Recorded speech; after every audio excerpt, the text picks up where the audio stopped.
And lastly, sa mga kongresista na kaalyado ng mga NPA, mahaya naman tayo sa topic ng pagpatay dahil kayo mismo, hindi kayo nagsasalita sa pagpatay ng NPA sa mga pulis, sundalo at mamayang Pilipino.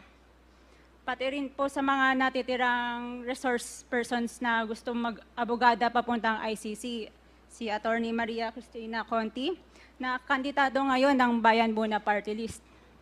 Kasama po ang inyong katabi na si Nery Colmenares ng Bayan Muna.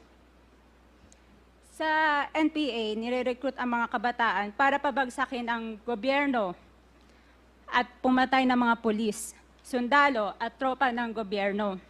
Di nyo naman kinokondena ang pagpatay nila. Ang kinokondena nyo ngayon ay ang dalawang naging most trusted leaders ng bansa na todo